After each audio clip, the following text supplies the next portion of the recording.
probably have... Whoa! Oh, something's catching. I think I ripped my VTX antenna. Hello, drone racers.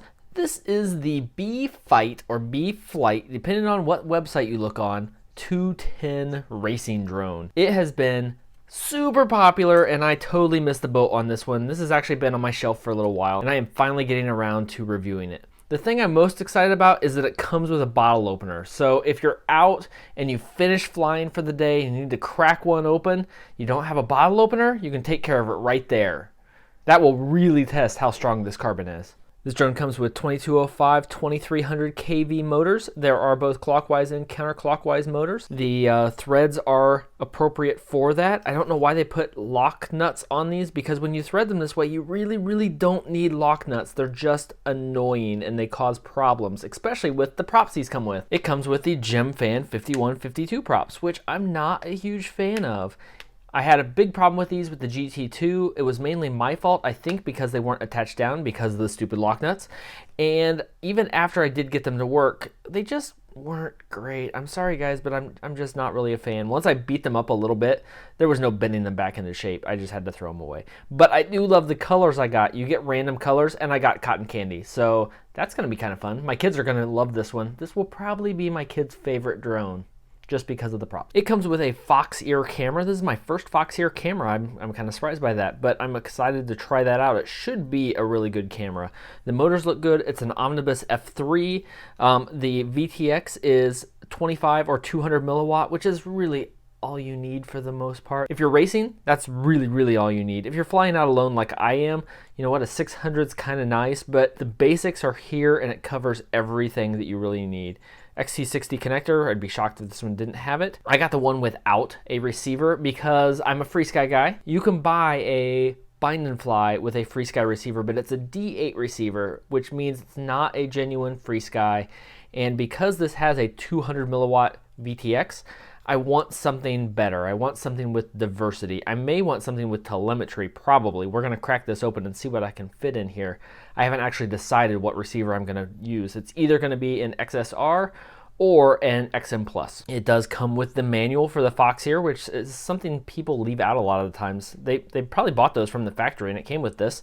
Why not include it? So I like that. And even better, it comes with a set of basic instructions. Here we've got just a board layout and receiver configuration. So many companies could learn from this. I've gotten a lot of drones recently that came with nothing.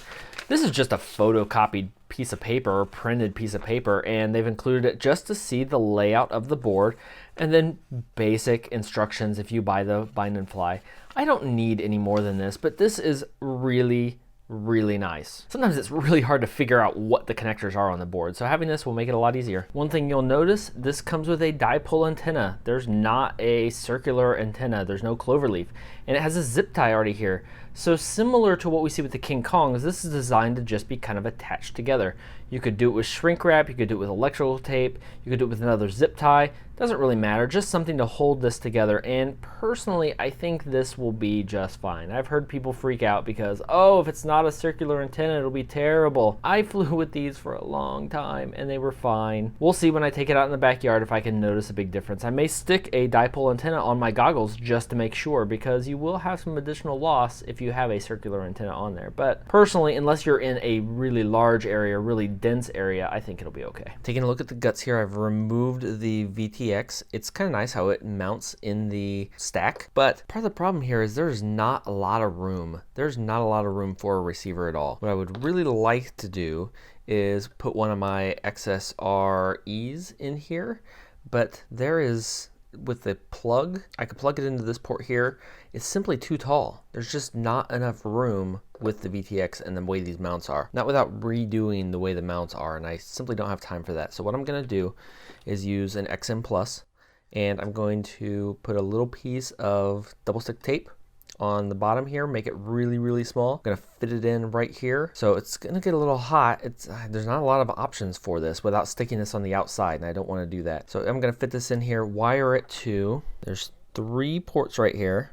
So on the manual, there you go, you can see this is designed for S-Bus, 5 volts, and ground. So I'm gonna wire it up right there and just going to solder it directly, which I don't normally do, but I'm going to in this case. The antennas on this aren't very long. I'm gonna leave enough so I've got a little room to maneuver here if I can get it into just the spot that I want. The other thing we need to look at is, see this white wire soldered to the S-bus? This VTX has, I'm going to call it dumb audio. It's not smart audio, it's kind of is, but it's wired up so it will automatically listen on one of the S-bus channels, channel 6 I believe, and you can change the frequency. There's no way to change the channel. There's no way to change anything else, but you can just change the frequency on the flip of a switch. So you can change through the 8 frequencies on the channel. Not super useful. If you go into race band, I suppose flipping through there, but most people have had problems with this. So I'm going to, at this time, go ahead and just disconnect this white wire for now.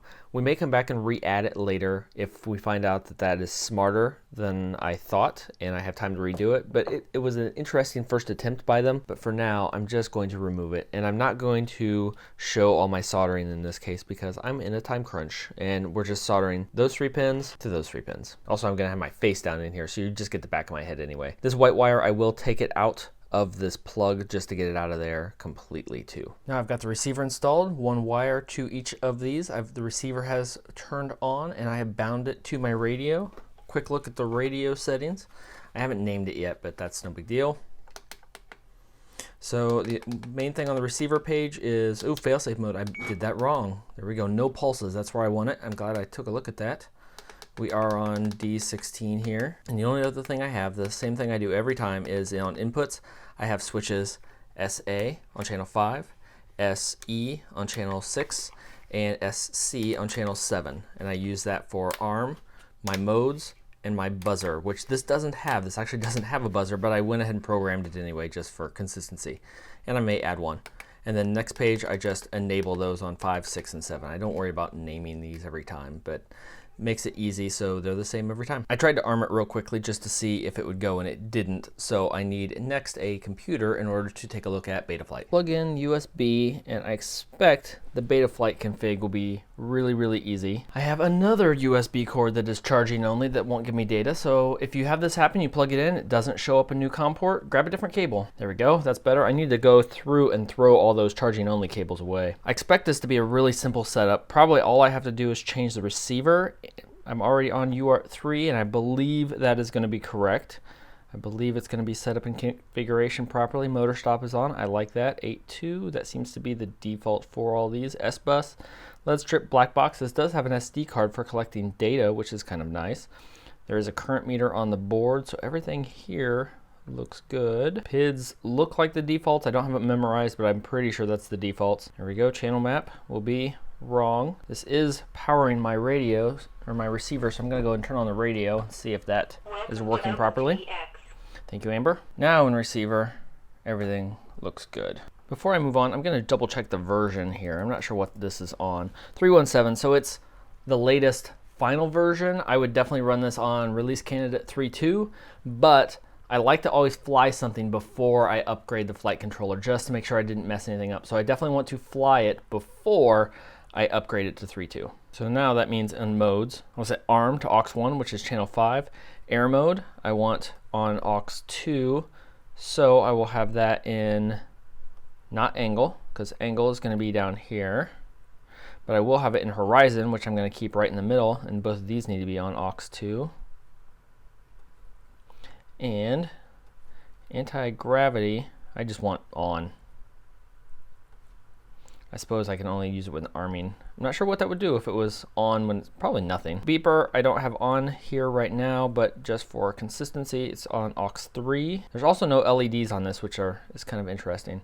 So I believe that is right. So I want air mode to be under horizon and acro mode, which if I'm not on angle, not on horizon, I'm gonna be on acro, and I want air mode for that. It makes flips and rolls and things a whole lot easier. Now we'll do a quick motor test just to make sure everything looks good there. I see 4 motors spinning, and I can actually see which way these are spinning, which is kind of nice. I can feel them. They're all turning the right way. Yeah, they're all turning the right way. And one look at the OSD just to see, because the artificial horizon and the horizontal sliders, which is terrible in 317, is on. The OSD is so much better in 3.2, but this will work for this flight. I really want the average battery. That's my favorite thing, I think, in 3.2. Well, besides dynamic filters, which are amazing. I can see it is named. So we'll save, and now it's ready to go out and fly, which I have to wait until after work to do. The top's back on. I electrical taped these together, so I wasn't sure. I don't want a permanent connection, so if I take the top off, if I had used heat shrink, I was concerned I'd have to cut it to take it off. Here I can just kind of unwrap it. I don't know if I would leave that permanently, but it works for now. I have my cotton candy blades on. My daughter already said, "Can I have this one?"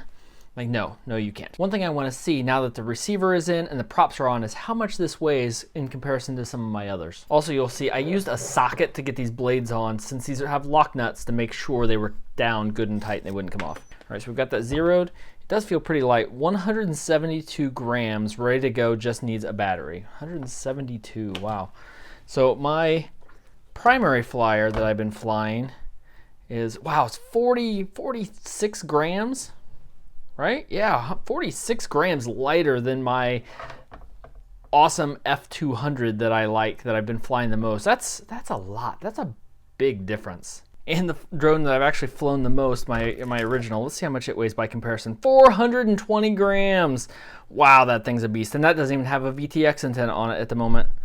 That thing was a monster. So it's almost half the weight of my original drone. First fight of the BFight, we're going to do this line of sight just to see how it goes. It is armed. Props are spinning, that's good. We're in auto level mode. Looks nice and smooth.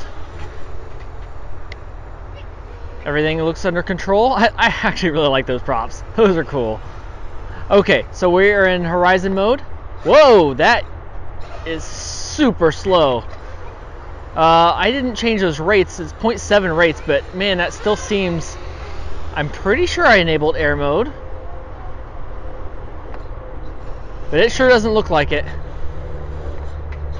Alright, well it works though. It's still pretty smooth, even though that can't be air mode in order to turn that slow. So let's check rate mode. Or acro mode, whatever you want to call it. That looks good. It looks really smooth. Definitely ready for a FPV test. Alright, so I've got a pretty good angle on it. We're in stable flight for now. Probably have... Whoa! Oh, something's catching. I think I ripped my VTX antenna. Normally when I'm editing these videos, I try and figure out what's going to be the best clip to show at the beginning. In this case, it was the entire flight footage. That was what, 5 seconds? I don't know, I haven't actually edited it yet, but that didn't last very long, and that antenna bent and the whole zip tie broke and the antenna broke, and I guess that's it for flight time for this video. Sorry. My final summary is a little rough because I didn't get a lot of performance out of it. I think it's probably going to be good. Everybody else likes it, but instead we're going to do a repair video next time. There's 2 things that I want to do to this to update it. For as much as I talked about how I liked the dipole idea, it totally didn't work, so I'm going to get rid of that and get an antenna on here and show you the adapter that I have to get for it. I'm going to have to order a cable, and I'll link that down below, the cable I'm going to order. That will let me attach any of my regular antennas. The other thing I'm going to do is order a VTX that supports true smart audio, so we can hook that up as an option. There's a new one coming that will mount right in this stack. I'll just take out the whole thing, replace it with a real smart audio VTX, and then have all that programming available, which I think would be really good on here because it's going to be extremely hard to see these lights and the programming in here. Smart audio would be really nice on this, and that VTX is super cheap. I wouldn't let either of those things hold me back from buying the BFight 210. The one thing that might is the fact that you can't get frame parts for it. You can't get any replacement parts for it. I actually got this one from Banggood, but I've checked with them and they said they're not going to stock it anymore. So the link below is to GearBest, and even they say there's no frame parts available. So once you do break an arm or something on this, you're done. You're gonna have to replace the frame completely. So that's probably my biggest hesitation for this. I love the idea, I love the concept. It looks like it's really well put together. I know it's been durable. A lot of people have said they've crashed the heck out of it and it's been fine. But once you do break it, and you will break it eventually, you're just gonna have to take all the parts off and move it to something else. If you were guaranteed to get these props every time you bought it, then I would probably recommend it, but you're not. They just ship them randomly. I just got lucky. But at the moment, that's my favorite part of the drone. If you found this useful, and you probably didn't because I didn't actually fly it, leave a like down below. In the comments, tell me which of the options do you think I should do and publish next time. Just replacing and installing an SMA connector so we can use a regular antenna, or installing smart audio and replacing the whole thing. It's $2 versus $15 difference, so either one is a really cheap option to make an upgrade. And until next time, remember, I get hungry for sweets just looking at this thing.